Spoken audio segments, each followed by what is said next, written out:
This is Mechatronics Lab 1 assignment. We were asked to create a demo video of the following circuit, shown here. We were asked to measure the components, calculate the theoretical values, build the circuit, measure the voltage across each resistor and the current at each point labeled in the diagram, and compare theoretical to measured values. Listed here is the diagram that we were given. We were given the voltage of 5 volts, the resistor amount of 220 ohms, 1K ohms, and 220 ohms. And we were also giving the points to where the current had to be found, which was at I1, I2, and I3. Shown below are the given values that were calculated based on an ideal scenario. They show the voltage drop at each resistor, and they show the current amount at each current point. Next up is to measure the components that we'll be using in our circuit. First up is the first 220 ohm resistor. We will set our multimeter to read at a maximum of 2000 volts. We'll connect. And our multimeter reads 217 ohms. This is the other 220 ohm resistor. Multimeter is set to the same setting. And this resistor reads 220 ohms. Now for our 1K ohm resistor, multimeter is set to the same setting.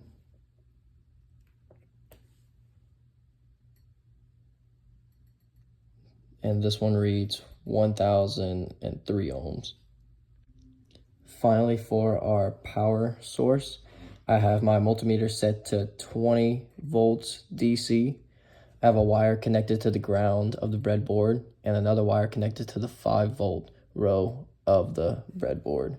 So the wires are connected to alligator clips to the multimeter. And now we're going to measure.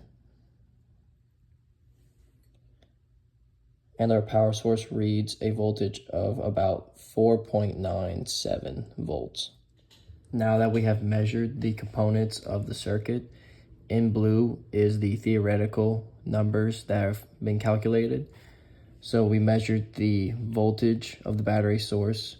We measured the resistance among the first 220 resistor, the 1K resistor, and the other 220 resistor. Here we have our built circuit. You have the wire that's connected to the 5-volt outlet.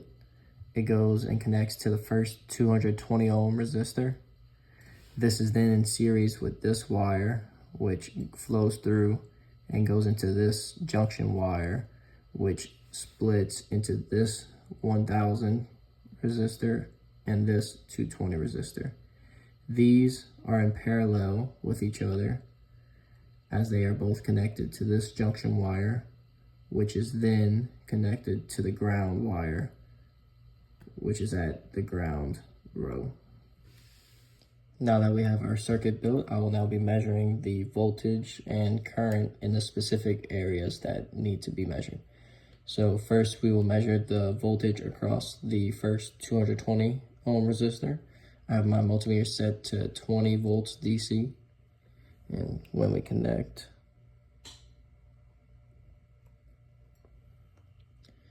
we read a voltage of 2.7 volts. Next is the 1K resistor. Multimeter is set to the same voltage reading. And this is a voltage reading of 2.24. Now for the second 220 ohm resistor, everything is set up the same. And so when we connect, we get a reading of 2.24 volts. Now on to the current readings. First, we'll be reading the position of I1, where the wire is connected to the battery through the multimeter and then to the first part of the resistor. I have my multimeter set to 200 milliamps. And when we connect, we get a reading of 12.3 milliamps. Now on to the position of I2. This is right before the 1K resistor. I had to add a wire so that we could connect the positive part of the multimeter for the circuit, and that way that the voltage actually passes through this wire, through the multimeter, and once I connect to the resistor.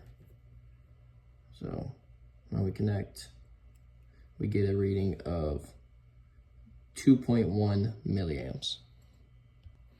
And finally, we'll be checking the position of I3. I have the wire now moved to the junction to where the voltage will pass through this orange, through the blue, to the red, through the multimeter, through the black, to the second 220 ohm resistor. So when we connect, we get a reading of 10.1 milliamps. Now that we've done the theoretical and measured calculations, we can see that everything is pretty close to the ideal and theoretical values. For the voltage, it's basically the same reading. For the resistor 1, the voltage drop was 2.75 volts for the ideal case, 2.71 volts for the theoretical case, and 2.7 volts for the measured case. For resistor 2, the voltage drop was 2.25 volts for the ideal case, 2.26 volts for the theoretical case, and 2.24 volts for the measured case.